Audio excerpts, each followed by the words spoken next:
Alright, good afternoon to our online learners, sa ating online community, sa ating mga teachers, at sa lahat ng nanonood ngayon, watching live sa ating DepEd Itulay online tutorial. Hello! Before I start, I would like to greet all the viewers right now. Hello from, sino kayong ano natin, most punctual attendant or participant natin for this afternoon. Hello, hi Giselle Bautista, Irene Talyado Orellaneda, hi Darlene May, no, na yung mga students natin. Lagi itong nakatutok sa Itulay English 9 natin eh.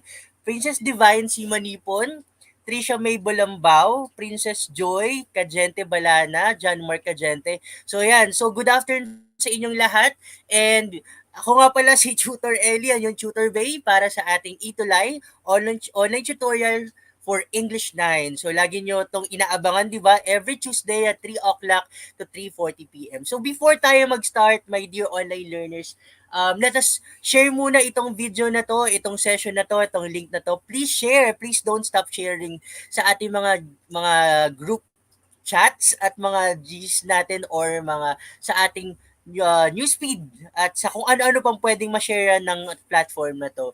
So, yun na nga. We will be discussing the most essential learning competencies ng English 9. So, nandito tayo ngayon sa quarter 1 at hello sa inyong lahat. Ang daming bumabati ngayon nakikita ko. Hello Arwin, hello JM Cagente, Sebastian Davales, hello. Roslyn Precious, yun. Please don't forget to share this session, this link ng ating English 9 tutorial. So, muli ako ang inyong tutor Ellie from SDO Camarines Sur. Binabati ko pala ang aking mga co-teacher sa Ocampo National High School at ang mga non-teaching at teaching personnel ng SDO Camarines Sur, lalo na sa ating Schools Division Superintendent na si Dr. Lloyda Enedea. Nedea, hi ma'am, hello po sa inyong lahat. And this October, binabati ko pa rin kayo ng Happy World Teachers Day. Alright. Sige. And of course, kasama natin, lagi nakatutok ang ating tutor jester from SDO Batangas Province na laging gumagabay at laging nakatutok sa atin. Nanonood siya sa ating tutorial ngayon. At kasama ko siya lagi sa English 9, though hindi niyo siya lagi napapanood, pero lagi siyang nandun. Siya yung laging nakaantabay kung okay ba yung ating mga presentation, kung kumusta ba yung mga learners natin, kung nag-feedback ba, and so on. So yun, right, sige, magpatuloy na tayo. So, I would just like to remind you na ito yung lagi nating routine na every Tuesday na lagi kayong maglagay ng feedback sa session na to ha. Mamaya ipa-flash ko ulit tong slide na to kung kumusta naman si Tutor B at si Tutor Ellie.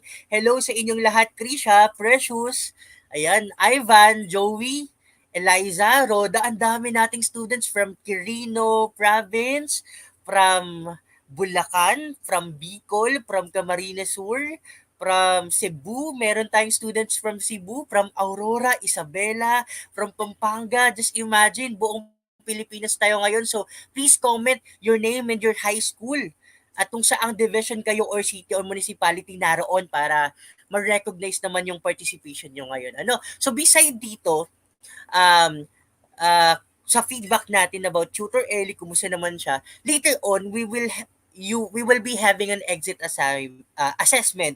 Pero ito ay at the end of our session na.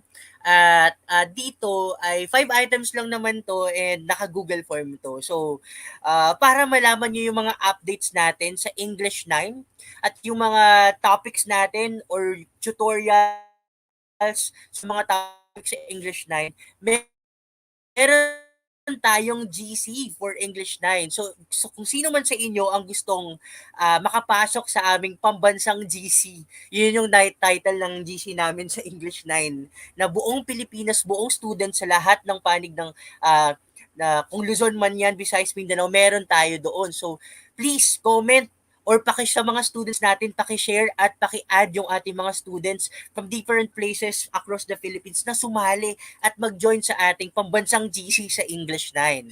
Okay? So, remind ko kayo lagi ha, or comment your name sa ating comment box para makasali kayo sa ating English 9 na GC ha. Don't forget it. Alright. So, ayun, please share this video ha. Ulitin ko. Share, share, share. Please share this video. Ipaalam sa inyong mga G's, mga classmates, mga relatives, mga kapamilya nyo, and so on and so forth. Alright. So, Tutor Ellie, ano nga ba yung mga topics natin for the first quarter na natapos na at ano pa yung mga topics that we will be discussing in the future or in the proceeding sessions, okay? So, we're done with the modals. Meron tayong three types of modals that we have discussed. They are modals expressing obligation, di ba Andrew, Joey, John Ward, Ashley, kay kung nanonood kayo lagi ng A2 Light tutorial natin. We're done with modal verbs asking permission. Also, we had discussed our the modal verbs for stating prohibitions. So we're done with already with the different types of modals, basic types of modals. Ayun, napaka-active ng mga students natin from Quirino District. Hello sa inyong lahat. And we're also done with the first two conditionals. So ngayon, meron tayong another type of conditionals that we will be discuss for this afternoon. Ano, we're done with real conditionals. Meron yung zero and first conditionals. So you can watch the replays. Meron tayong links doon sa ating GC natin. So please, sumali kayo sa ating GC. Ano, don't forget, please. And we're done with unreal conditionals. Unreal conditionals, example of this is the second conditional. And the third conditional will be our topic for this afternoon, which is also another example of unreal conditionals. And for the 7th and 8th week, we will be discussing about the communicative styles. So itong lahat ng topics na to ay nakabase sa ating most essential learning competencies or MELCs na present sa lahat ng module sa buong Pilipinas. So hindi ito nawawala. Itong lahat ng topics na to ay naroon sa inyong mga module. Kahit iba-iba yung mga modules natin or iba-iba yung mga laman ng modules natin, ito pa rin yung dinidiscuss na topics. Alright? So, ako magdi-disclaimer na ako. Of course, there would be students sa inyo na for sure you are still on the modules about modals. Siguro sa inyo nasa conditional lang, pero it's okay. Okay lang yon. Pag sumali kayo sa GC namin, we will teach you on how to answer them, those activities. And kung ito ay advanced, okay lang yon, mas better. Pero, ayun na nga, sige, mag-proceed na tayo dito kasi meron tayong mga pa-awards dito. So, yun. Pero before that, we'll have a recap kung ano yung mga na-discuss natin over the past few weeks. So, we're done with the conditionals. So, conditionals pala, Tutor Ellie, are sentences that are composed of a condition, merong resulta. And, Tutor Ellie, how many types of conditionals are there? So, meron tayong 5 types. There, they are zero, zero, first, second, third conditionals at mixed conditionals. So, itong mixed conditionals, hindi na ito masyadong i-discuss. We will focus on the third conditional for this afternoon. So, meron lang tayong 5, pero 4 lang dito yung i-discuss natin for this session ng first quarter. Alright? And itong conditionals pala is used differently. Why? Bakit, Tutor Ellie? They are used differently. Iba-iba. Hindi ito pwede gamitin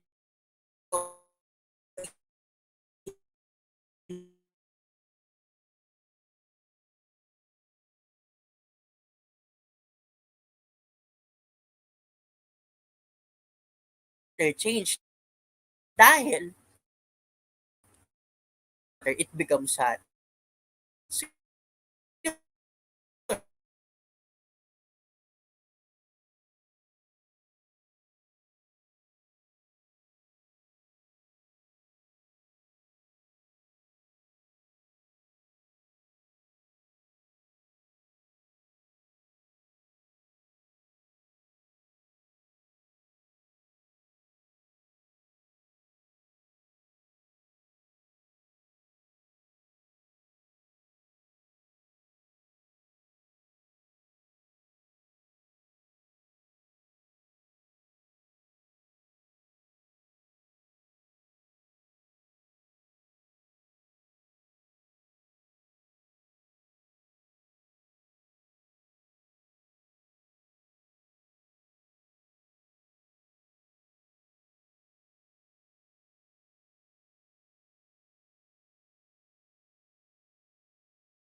Browsing and learning to use the internet is, yes, one of the easiest and funnest things to do today. A click here, another click there, and we can be anywhere. You can meet people from around the world. Hi! Read amazing stories and histories of the past. Ooh. And even have a glance of All right, so good afternoon once again.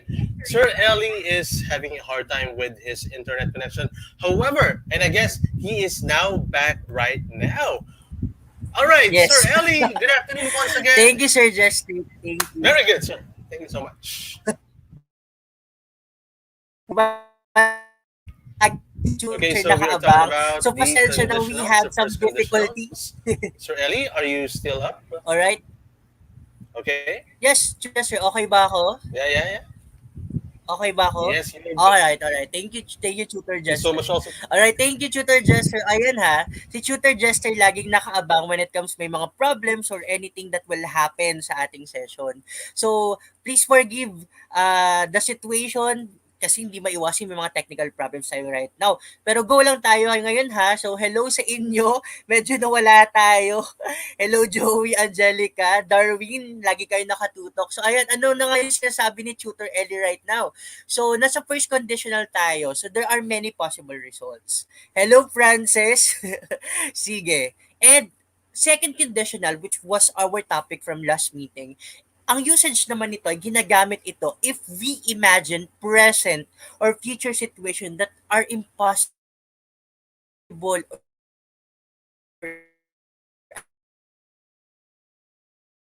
unlikely to happen.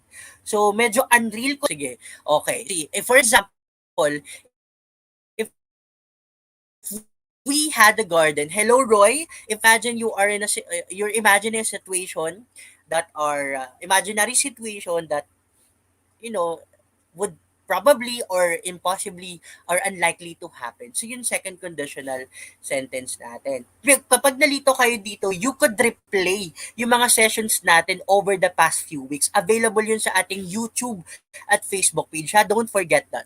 Ngayon, no tutor, given that na second conditional yung topic natin, meron tayong assignment from last session. So sino ka? Maraming mga nagsabit ng outputs and I'm very happy and glad and so excited and enthusiastic that many students and many learners had answered our assignment kahit ang dami nilang gawa at dami nilang ginagawa sa mga modules nila. I'm very much happy. So, Tutor Ellie, ano yung assignment mo? The direction said that they have to use at least 2-second conditional sentences in answering the question below. So, this was the question. If they had unlimited flight travels, what place would they be in or and why? Saan sila punctuation and possibly yung mga result ay yung mga sagot nyo dito ay pwede or hindi pwedeng mangyari. So just an imagination. Let's see. So sino kaya yung mga a-awardan natin? Sige, marami tayong award for this session. So abangan natin to. Sige. So, ito yung mga outputs of the week ng ating mga students or mga grade 9 learners natin. Sige. So, sa best in design, ito ha, marami kasing outputs. Ayoko naman pumili ng isa lang. So, sa Best in Design, we have Chrisley Jezarine Ali Ubasa, Kalayan High School, Cagayan, from the province of Cagayan. So, nanalo siya ng Best in Design para sa kanyang output na if she had an limited flight travels, she would like to go in South Korea. So, na-apply niya doon yung heritage proudly, including temples, palaces, fortresses, and so on and so forth. So, nagamit niya yun doon. Still, nagamit yung second conditional. At the same time, she is awarded with the best in design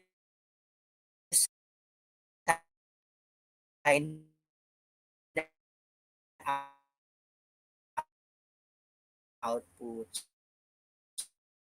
So, para sa best in grammar, so medyo nawawala tayong internet ngayon, pero go lang tayo, no? We have Grammar Valiente from Lalo National High School from the province of Cagayan. So, yun siya yung awarded with the best in grammar na output. Okay, congratulations, Graymar. Binabasa ko yung mga outputs nyo. How about Tutor Ellie, yung most punctual, yung pinakauna? Yung pinakauna. Okay na ba yung connections natin, mga students? Medyo Yes, I naglalagaw guess, ako, Sir pero Ellie. okay, sige. Yeah. So, Go ahead, Sir ayun. Ellie. So, I'm just here. alright. Thanks so Thank much. you, Tutor Jester. So, for the most punctual,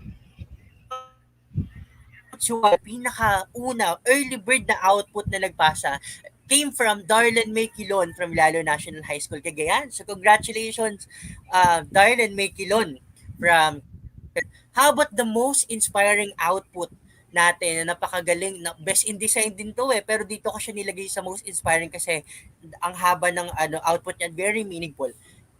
The output came from Andrea Gail Manuel from Gutad National High School from the province of Pampanga. Wow, Congratulations, Andrea, mga congratulations. active participants natin. Alright? Sige. Now, sino yung mga most active participants natin from the last session? They are Jude Eve Cesar Ibasco, Nicole Gatmaytan, Darlen May Quilon, and Janil Kigaw Paulite. So, yun. Thank you very much and congratulations sa inyo sa active participation ninyo from last session. Okay. Now, the best feedback giver na Congratulations. babasa ko yung mga comments nila came from Darlen May Quilon and Graymore Valiente, both from Lalo National High School from Cagayan province. So yun, from last week meron nagkaroon sila ng bagyo pero still nakagawa sila ng output. So kayo mga students kayo, kung gusto nyong ma-awardan and ma-recognize, please tutukan nyo at you have to watch regularly from the beginning at up till to the end yung ating session for this afternoon. Mamaya, nag-promise ako sa aming GC na kung sino yung mga gumagawa ng outputs ay meron tayong Wow. prize. Magbibigay tayo ng GCash prize. And Yes. truly, Sir Ellie, their teachers are yes, very yes, Tutor proud of Jester. these students, right? Yes. Definitely. Sobra. I am humbly proud of the students. Very participative sila, Tutor Jesse, sa Congratulations. aming GC. And mamaya, i-announce natin kung sino yung lucky winner natin, lucky student ng naggumawa ng output. So meron tayo at the end of the session, i-reveal natin kung sino yung mananalo ng ating GCash prize. Okay. Pero ngayon, dito muna tayo sa ating topic. At ito pa pala, yung mga naka-perfect, ito yung naka-perfect sa ating exit assessment na 5 item. Okay, 5 item quiz lang to pero naka-perfect. So, si Gramer Valiente ng Lalo National High School, naka-gain siya ng 25 points. Okay, thank you. And congratulations. Okay, ang galing-galing ng mga students natin. Siya lang yung naka-perfect. So, sana mga dear online learners, mga grade 9 learners natin, mamaya sagutan nyo yung exit assessment, yung feedback form natin, at yung assignment natin for this week, ha? Alright, sige. Now, Tutor Ellie, ano yung topic natin for this session? It's all about third conditionals and it's already our week 6 already. Okay? Sige. Now, our reference came from DepEd Region 5 Bicol. So, tumutok lang kayo ha. And ito yung objectives natin for this session. The first one is, we have to identify the proper verb forms of the given conditionals. We have to describe situations that express regrets and wishes. And we have to create a paragraph about a particular situation using conditionals. So, sana ma-hit natin to lahat ng objectives na nandito for this session. Now, sige. Ito yung first activity natin. Now, Darlene, Alexandria, Brian, Mark Louie, sino pa itong mga students? Jusel, I know you, Sebastian, um, Darwin, Micaela, Dali, Naira, and sa ating mga nanonood ngayon na, ito yung first activity natin, sagutan nyo to. Imagine nakasali kayo, imagine that you belong or you become a housemate sa Pinoy Big Brother Community Season 10, Celebrity Edition, or let's say, dapat pala pinalitan ko to, no? Student Edition, Grade 9 Learners Edition. Imagine that you become a housemate, ano? And pinapasok kayo ni Big Brother sa confession room. So sana hopefully you are familiar with the confession room and the PBB. Ayun. So imagine you are called by Kuya or Big Brother to enter the confession room and you were asked by Big Brother with this question. If there had any situation in the past, for example, Giselle, if there had any situation in the past that you would like to change, Gusto mong baguhin, princess. What will it be and why? Ano yon at bakit? Sige nga, titingnan ko sa comment box yon in English ha. If there had any situation in the past that you would like to change, what would be and why? Ano yung gusto nyong baguhin sa nakaraan and bakit? Sige, abangan ko yung mga sagot niyo. Ang bibilis ng mga students natin sumagot eh. Alam ko to eh. Very participative to. Sila Darlene Alexandria, sila Maria Ana Angela Bellarmino, Mark Louis Alonzo. Sana nandun kayo sa ano natin sa GC natin. Ngayon, Tutor Ellie, if there had any situation in the past that you would like to change, ano kaya yung Tutor Ellie? Sige, let me give an example. Alam mo ako na sa bahay ni Kuya, ni Big Brother. If I had any situation in the past that I would like to change, I guess probably it would be I guess I would like to change the situation where wait, may sagot tayo ngayon. Let's see. I would like to change my mistakes in the past. Sabi ni Kyla Publico. Hi Kyla, ito ay participative student din natin. Sabi ni Kyla gusto niyang baguhin yung mga mistakes in the past. Tanong ko lang Kyla, ano yung specific mistake na gusto mong baguhin in the past? Okay. Sabi ni Giselle, sana hindi daw nagkaroon, parang what I could understand is hopefully hindi nagkaroon ng COVID. Gusto niya yung baguhin. Okay? That could be a good answer. Okay, ikaw Tutor Ellie, ano sa'yo? Eto, dito tayo kay Andrea Gale. Andrea, if I would had any, I would change my attitude. Because in my past, I always get angry without any reason. So yun gusto niya baguhin in the past. Ako same din. Yun din yung supposedly sasabihin ko a while ago na if there are had any situation in the past, I would change my attitude because at some point in my life, not negative attitude, but I was very shy that time. I would like to change that shyness and convert it into something very inspirational that I would like to be proud of the things that I've done and I want to do. So yun, kasi pag masyado ka mahiyain, medyo hindi ka nakaka-move forward eh. So if sana noon pa, naging medyo mas makapal yung mukha ko in a very positive way. Na I'm confident with what I am, I am confident with what I do, and I'm confident with what I will do in the future. Ayun. So sabi ni Abigail, I would like to change the situation that I make lies. Okay? Nagsisinungaling siya. Same with Abigail. Okay? So those are the answers of our online learners. And you know what? Those answers, those statements are di natin alam unconsciously. Ito pala ay tinatawag na unreal conditionals. Or specifically, you are already using the third conditionals, my dear students. So unreal conditionals, there are two types. We have the second and the third. But your answers from that question, if that would be asked by Kuya and if you are a housemate, those answers are or have third conditional sentences. Ayun pala, Tutor Ellie. No, Tutor Ellie, ano yung mga third conditional sentences natin? So, ito yung ginagamit. Ito yung mga usage ng third conditional sentences natin. So, Tutor Ellie, saan ginagamit to? Una, if you want to express regrets. May panghihinayang ka na gusto mo or may wish ka, which are, ito ay tapos na. This happened in the past and this will never happen. This will never happen anymore. Kasi these are already done in the past. Okay, so medyo imaginary lang to na gusto mong baguhin. So regrets, if you want to express imaginary situation in the past. And the third one is, if you want to criticize someone for something that already happened. Okay? If you want to do this, pero hindi mo na magawa because it's already final na, tapos na in the past. Okay, sige, malinaw yon. Ito yun na. And again, syempre, this is a type of conditional. It includes a condition and a result. At ito yung formula niya, grammar formula. If plus past perfect and results niya ay may would or may would not have, tingnan niyo yung mga sagot niyo ha. Si Sebastian De Valles, gumamit siya ng would. Tapos to change my mistake. So yun, gumamit siya ng ganitong formula.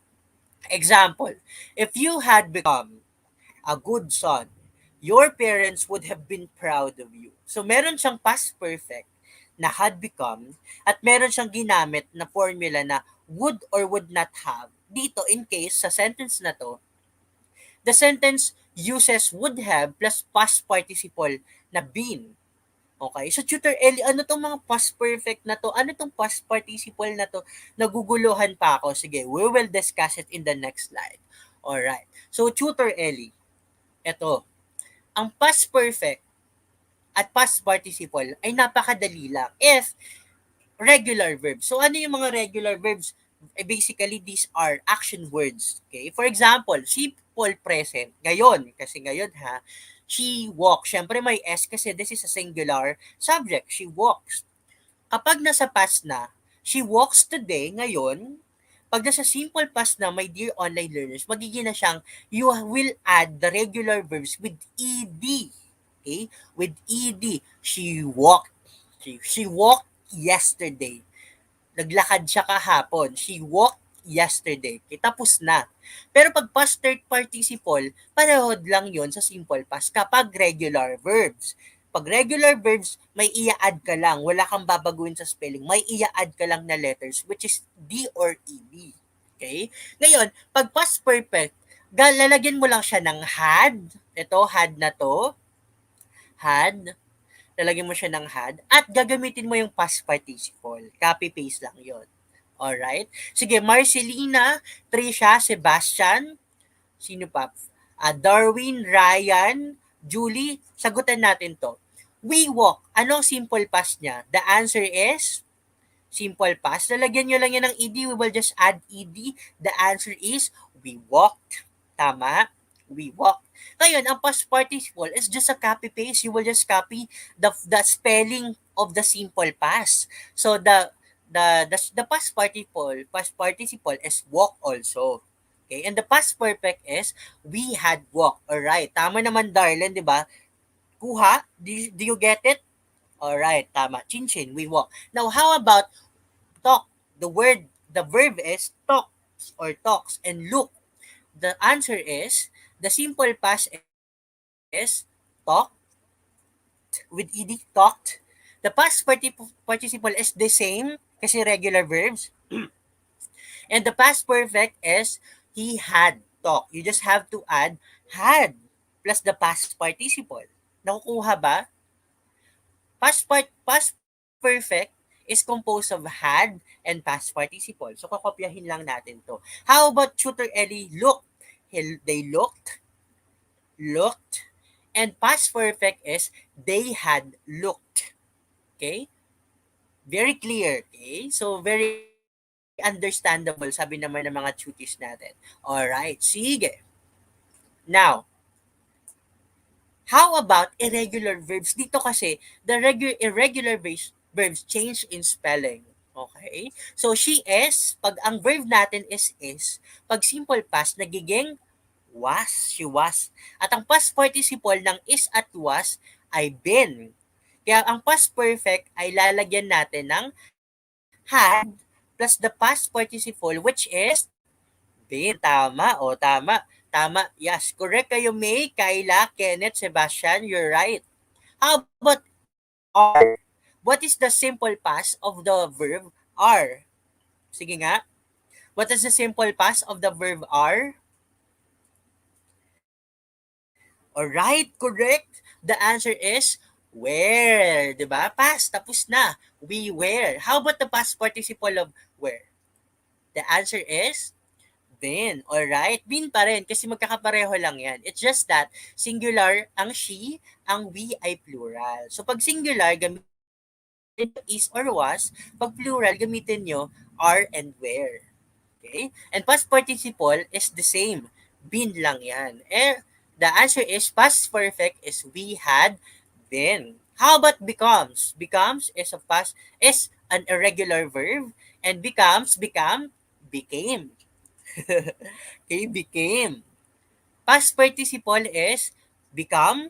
So, tandaan nyo lang ha, pag irregular verbs, medyo kailangan lang to i-memorize and i-familiarize.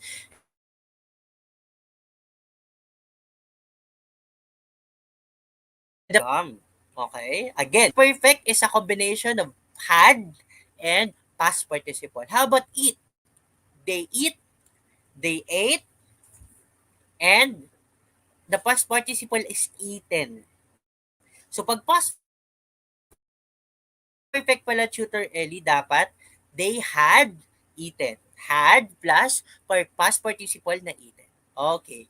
Very nice. Okay, nakuha naman. Alright, thank you very much. Very good. Okay. They had eaten. Past perfect, laging may had. Had been, had become, had eaten. Alright, medyo nagla-lags daw tayo ngayon. Sige, meron naglo-loading si Tutor Ellie. Sige. Sige. Go lang tayo. Okay. Sige, okay na ba connections ko? Okay, sige. Now, given this, third conditional, okay, past perfect, and ito yung result, may would or would not have plus past participle, ito yung activity natin. The direction says, complete the sentence using the proper verb form. Okay, number 1. If I had eaten my breakfast, I would not have felt hungry. Which one is the correct verb forms na ginamit sa number 1? Darlene, Marcelina, May, Judith, Darwin, Kyla, napaka-participative naman nila Darwin, May, Judith, Marcelina and Jamaica. Baka sila yung pwedeng awardan next time ng most participative or most active learner natin sa ating live tutorial. So, what do you think is the answer here? If past perfect ha, past perfect. Ang past perfect has had, may had.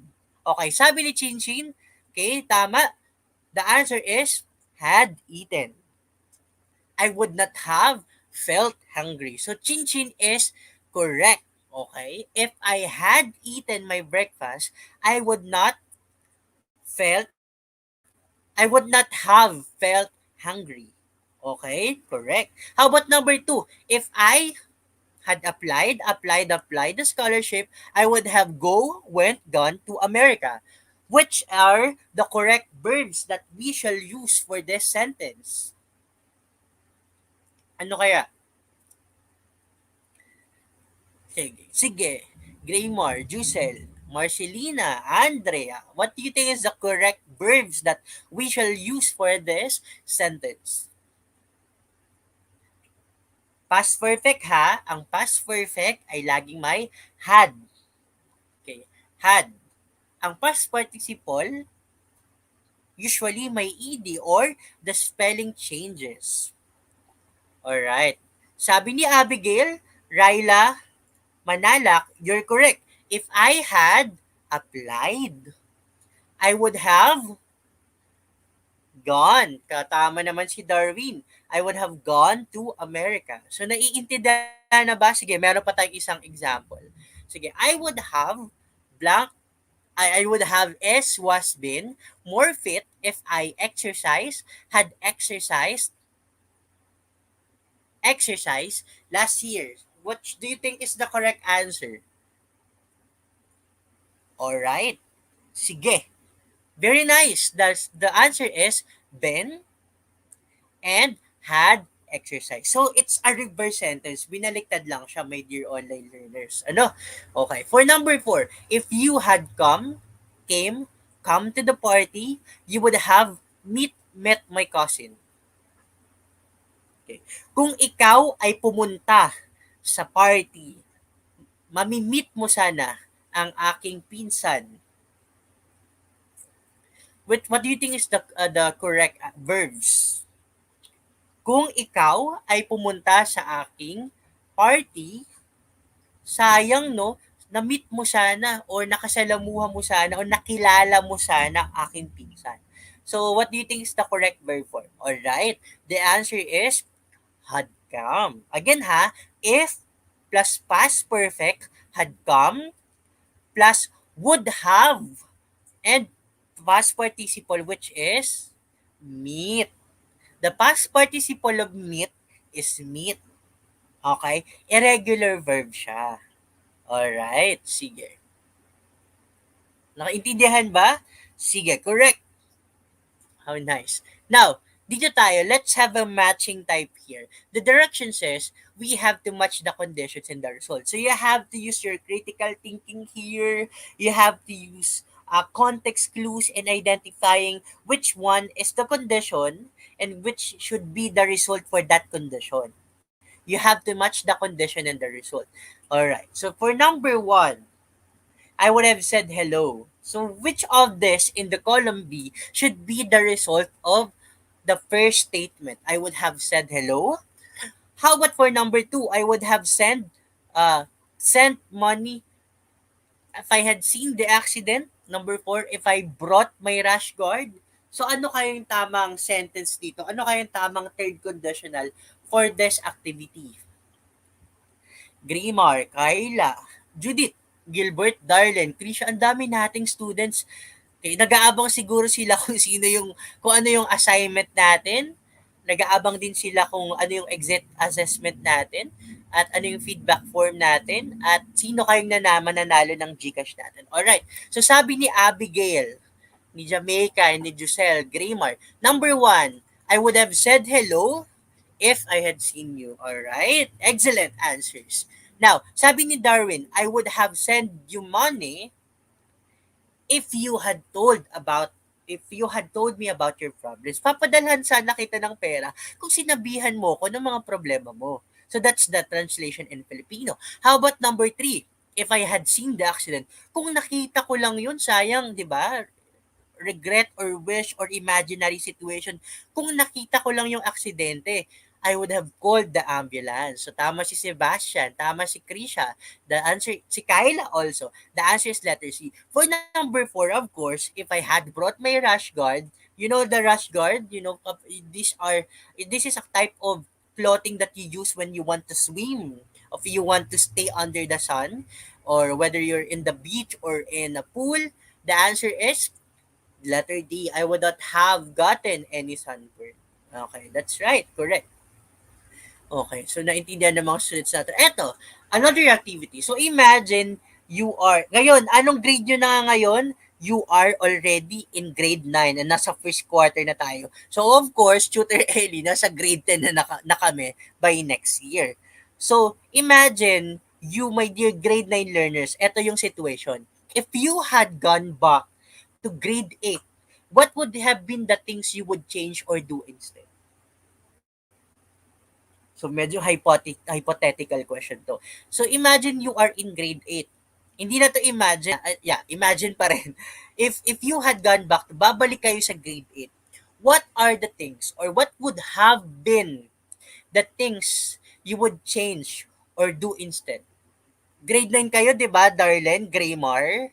No, grade 9 kayo ngayon. If babalik kayo ng grade 8, ano yung mga bagay na babaguhin nyo? Or ano yung mga bagay na ginawa nyo dapat noon? Or sana ginawa ko to nung grade 8 ako. So gamitin nyo yung third conditional rather. You have to use the third conditional here. If you had gone back to grade 8, Graymar, Darlene, Judith, Marcelina, Kyla, May. Dami nating students, hindi ko na mabasa yung iba.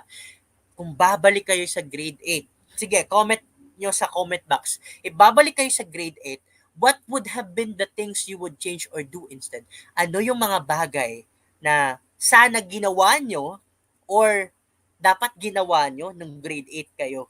Sige nga. Sige, I will wait for your answer.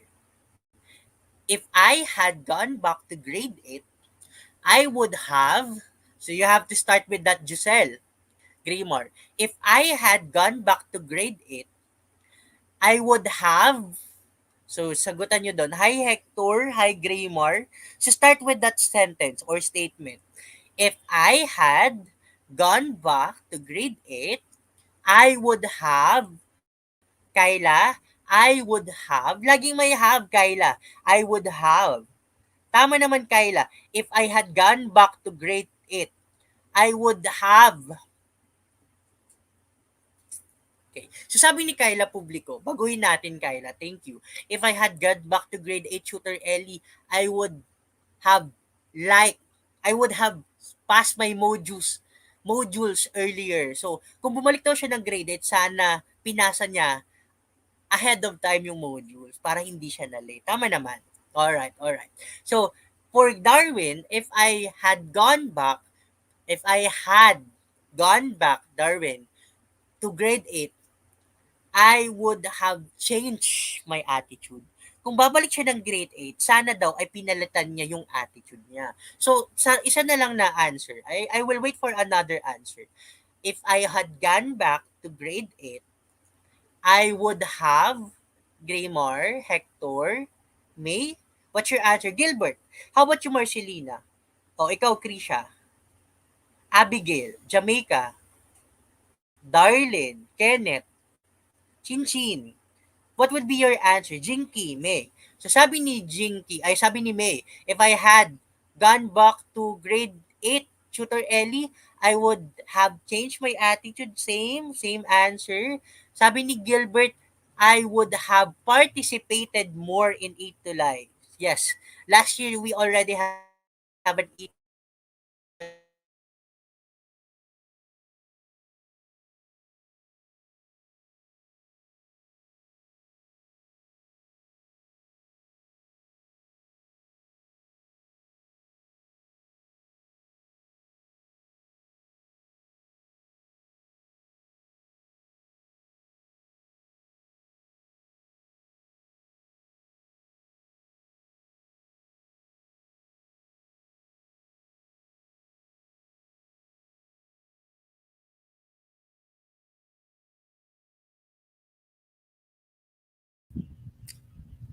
Okay, so it seems that Sir Ellie's connection is not stable. So we're talking about conditionals. So we got here different answers from our online learners. Yeah. According to Andrea Gale, her answer is if I would have back in grade 8, I would had to change my grades because when I was in grade 8, I have a lower grade in my two subjects. Okay. So we'll try to get back Sir Ellie according to God Goodwin John. And here is his answer. Okay. All right, so it's almost time, everyone. Let's see if Sir Ellie would be able to come back. And I hope that you guys have learned something from Sir Ellie and from Sir Jester this day. Okay? So let me share his PowerPoint presentation if there is something to add up or put on. Okay. Share screen. There you go. Shout out to the different people in our different students from different places here in the Philippines. Thank you so much for tuning in. Okay, let me share the PowerPoint presentation. And there you go. Unfortunately, my monitor is not having the access to present. However, Sir Ellie will continue his lesson by next week for week 7. This has been your English 9 Tutor Jester and with Sir Ellie. Maraming salamat, dear learners. Makita-kita tayo for next week for another session of the English 9. Sir Ellie will post the remaining. Oh, there you go. Sir Ellie, once again, welcome back. So I said Yes. that you are going to post the remaining activities in Yes. Okay. our Facebook page. That Yes, ends yes. to live because it's almost time. Alright. Sir. Madali na lang to. Sorry, nagkakaroon tayo ng technical problems sir. right now, pero the show must Very go good. on. Kaya natin to. Konti na lang, my dear students. Alamin na natin kung sino Okay. yung panalo ng Gcash natin. So far, tapos na din naman tayo, Darlen, Sebastian, Marcelina, and Darlen, Krisha. Yan. So third conditionals, express regrets or wish you would have changed. If you want to express imaginary situation in the past, or if you want to criticize someone for something that already happened. Wait lang, May. Wait lang, Sebastian. Meron pa tayo. Eto ha. Sige. So let's check our objectives kung na-hit natin yung objectives natin. Did we identify the proper verb forms sa given conditionals? Yung mga verb forms na yun, yung mga past participle, past perfect, were we able to identify it? Of course, yes. How about have we described situations that express regrets and wishes? Nagbigay ba kayo nun? Like for example, in the activity that if you had gone back to grade 8, what would be the things, what would have been the things that you had have changed? Alright. Yes, tama naman si Darwin. How about, were you able to create a paragraph about a particular situation using conditionals? Yes, gumawa kayo ng mga paragraphs, 1 or 2 sentences sa ating comment box dun sa ating mga activity. Ngayon, eto na. Ito yung mga nag-submit sa ating mga output from the session. Sino kaya ang mananalo ng GCash natin? Si GCash. Kung sino man ang manalo ngayon, I will contact the person. For sure, ito yung mga students natin na nasa GC natin. So sumali kayo sa GC natin, my dear students ha. Sumali kayo sa GC natin para you are updated sa ating mga announcement and so on and so forth. Okay? Sino kaya ang nanalo? So meron tayong ilang mga students who have submitted their outputs, and the lucky winner medyo nawawala. Our lucky winner is, let's see. Who will be the Sino, lucky one to receive sino the kaya? GCash? Okay, we have Hailey Torida. Hello, congratulations Congratulations. Hailey. Medyo wala tayo doon. It's okay, Sige. sir. Nawala, Congrats, Haley. nawala. Pero congratulations Hailey, ikaw yung nanalo sa ating ito pala yung submit ng ating mga outputs tutor jester. Lahat ito nagsubmit Very ng good. Wow. outputs. Okay. So Hailey Torida won our weekly challenge, weekly assignment, weekly output. Okay. Congratulations Hailey. Sa GC na lang tayo mag-usap, okay? Ngayon, para makasali kayo sa ating competition or sa ating award na yon, GCash, nanalo siya ng GCash na worth 50 pesos. Okay, communicate na lang tayo sa GC natin. Para manalo kayo dito, you have to answer our additional activities and so on and so forth. Una, okay. So ano po yung GC? Okay, please Darlene, Dayan, Lailani, Sebastian, please add those people who are commenting in our session for this afternoon. Alam nyo na, Sebastian, please add them on our GC. Thank you very much. Darlene, please add these students on our GC. Now, our assignment, okay, for the next session would be, you have to use at least 2 third conditional sentences. At least at least 2. You could answer 3 sentences, 4 sentences, and so on, or many. At least 2 lang, third conditional sentences, and you have to answer the question below. Today, a lot of things and moments were taken from us by the pandemic. Given our situation right now, my dear students, what are the things you wish you would have done if the pandemic had not happened? Okay ha? You have to use the third conditional sentence. Ano yung mga bagay na sana ginawa mo or gagawin mo, you wish na ginawa mo or gagawin mo sana if the pandemic had not happened today. If wala kayong pandemic. Okay? If wala tayong pandemic right now. Okay? Ano kaya yung mga ginagawa nyo na ngayon kung walang pandemic ngayon? So, gumamit kayo ng third conditional. Kasi, ito ay imaginary condition lang and the results are imaginary also kasi may pandemic tayo. It would never happen. So, medyo wishes lang yon, hope lang yon. So, okay, paki-screenshot to or sali kayo sa GC namin para updated kayo kasi lagi ko ni-remind about sa mga assignments. Okay. So yun, para makasali kayo for the next session ng mga awards. So anong gagawin? You could post your output or your answer sa inyong Facebook post with the hashtag #Itulay, English9, Tutor Ellie, Tutor Jester, or Tutor Bay. Or you could chat me directly through the social media platforms like Facebook and Messenger with the name Ellie Belleza or sa ating Instagram at its.ellieboy with the 4O. Okay? Or sumali kayo sa GC namin. National GC yun ha, from Luzon to Mindanao. Please, Graymar, May, Darlene, please add yung mga learners natin today, okay? We will see you All in chat. right. We So will have you all once together. again, so it seems it's really Alright? experiencing trouble in his internet. All right. So we have here the exit assessment. There you go, Tutor Okay, Ellie. exit Go ahead. assessment. Okay, exit assessment. Ito ay sa GC na lang natin ipopost pero screenshot nyo ha.